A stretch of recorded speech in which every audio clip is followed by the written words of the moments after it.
If there's one thing that Dead by Daylight is very successful at, it's the consistent recycling of any assets that are coded into the game. Whether it has to do with an item, power, perk, or character animation, many of these assets are reused in one way or another. A perfect example of this occurring was with the Twisted Masquerade event, which was DBD's previous anniversary event for the last few years. The fragile palettes from this event would later become the type of palette Apocalyptic Ingenuity constructs. The remote hooks from this event would also later become the method for caging survivors in 2v8. And beyond the Twisted Masquerade, even the 2v8 cages themselves are recycled from Pyramid Head's power. So whether accidental or not, all of these new features were recycled from previously coded features at some point. But beyond just reusing or recycling certain abilities and animations, DBD has also perfected the art of testing future features while hidden in plain sight. The easiest way to spot when this is occurring is if a brand new animation or ability is suddenly possible during special events or modifiers. A great example of this would be 2v8 introducing the ability to repair pallets. About 1 year after 2v8 first started, this ability ended up becoming possible in the regular 1v4 mode through Apocalyptic Ingenuity. Who would have thunk that Apocalyptic Ingenuity would be an example twice in the same video? And to be clear, none of these game development strategies are bad. In fact, it's incredibly smart and efficient to only code new things when absolutely necessary. Reusing and recycling certain assets saves lots of time and money, and testing future features through special events allows for early bug testing and feedback to be gathered. And DBD has certainly proven time and time again the need for more time to playtest and bug fix things. And because it's an overall net positive to recycle assets whenever possible,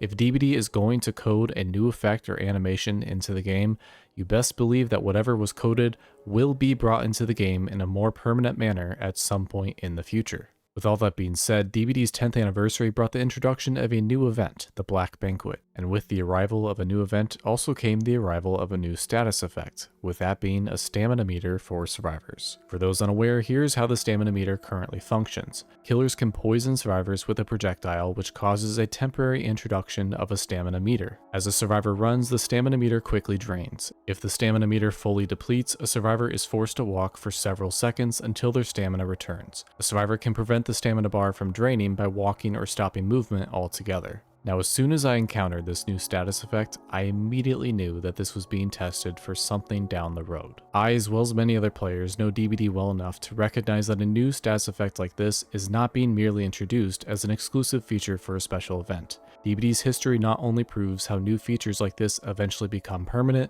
but it's also a reminder of how DBD has gone an entire decade without any kind of stamina meter. This is quite the distinction for DBD, as many other asymmetrical horror games have always relied on a stamina meter to help somewhat balance things.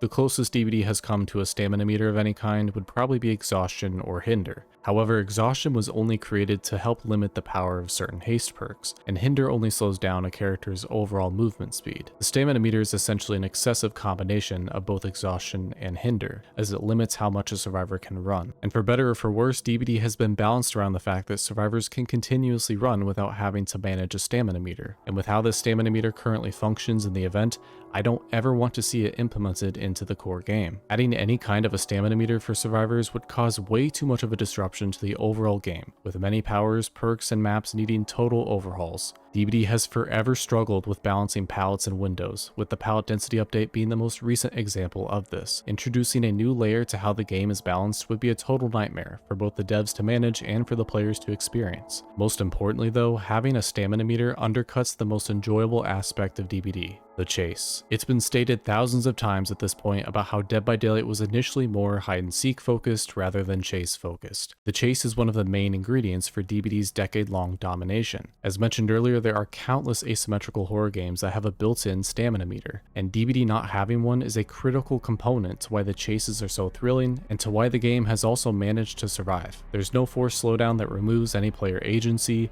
Instead, a survivor can run for as long as they want. And between a killer's faster movement speed and special power, as well as the resource management of a map, survivors will eventually be caught. To put it briefly, restricting how much a survivor can run in a chase is zero fun, and it never feels rewarding as a killer either.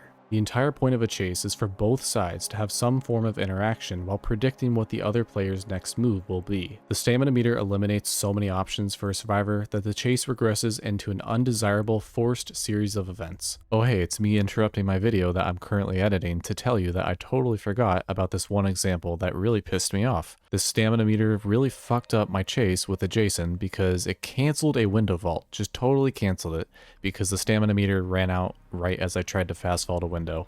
Here's what happened really quickly.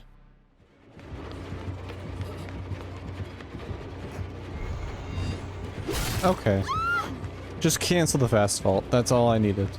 Isn't that so fun and interactive? I know I had fun in that chase. In my humble opinion, I believe Dead by Daylight is far too deep in how it's been built to ever try implementing a permanent stamina meter. Simply the introduction of it would require a full rebalancing to almost every perk, power, and map, and I don't see how any of this could be theoretically balanced, let alone in a timely manner. But let me back up for a second. If DBD is too far gone to ever implement a permanent stamina meter, then why have they introduced the status effect in the Black Banquet event in the first place? As I mentioned a minute or two ago, DBD has proven over and over again that more time is needed to playtest the game. And if it's true that this stamina meter is already in the works for something down the road, this kind of feature basically requires some form of early playtesting because of how incredibly game-changing it is. It's one thing to have a new perk or killer power to bounce around, but any system overhauls or new mechanics to the core game always runs the risk of completely disrupting how the game functions. And DBD has a mediocre history at best in regards to recognizing early warning signs of troublesome features. Release Legion back in 2018 is one of the most obvious examples of this. The Deep Wound status effect and how it worked with Legion's power was one of the most oppressive killer powers in the game's history. But even with the PTB prior to the release,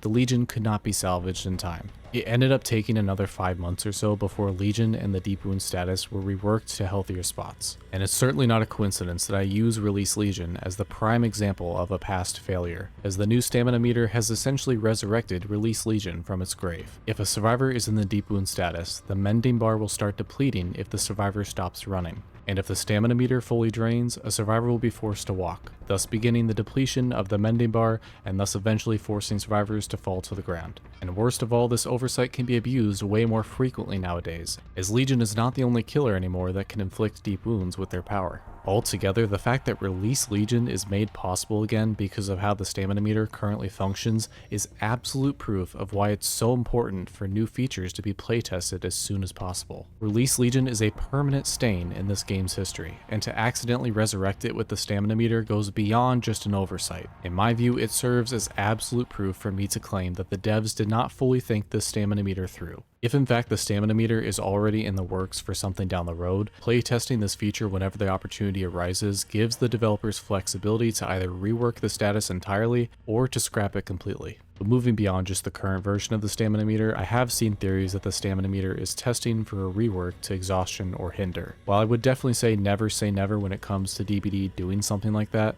I don't currently believe the stamina meter will be used as a rework to either of those status effects. Hinder is already in a decent spot from my perspective, and trying to overhaul something that's not really causing much of a problem is a big waste of time and resources. Exhaustion isn't really much of a problem either. The real problem that's tied to exhaustion are the perks that cause exhaustion, with a Vigil being the opposite problem too, of course.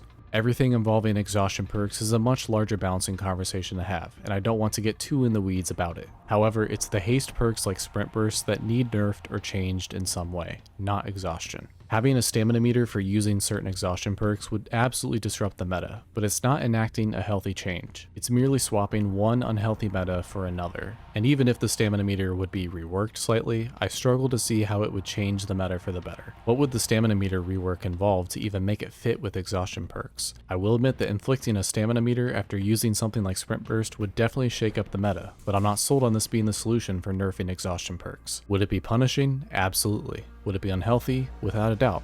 Would it be the optimal way to rework exhaustion perks? No, not really. Ultimately, the stamina meter in its current form is simply unhealthy for the game. While it's obviously limited to the event mode right now, I don't see any reason for this stats effect to ever be introduced to the main game. Keeping the stamina meter restricted to special events only would be ideal. However, I refuse to believe that the stamina meter is only event exclusive. The stamina meter could be tied to a new killer power or perk, or it could become a base kit feature in the game. DBD does not introduce brand new stats effects for events only. The stamina meter will be recycled in one way or another. I'm a bit concerned at the thought of this becoming a base kit feature, but I know that there's bound to be an uproar if it ever does. Feel free to share any thoughts or opinions about the stamina meter in the comments. I'm almost positive there are plenty of opinions about this, so I expect to see some really spicy takes. But outside of looking forward to those spicy opinions, I think that's about it for now, so thanks for watching.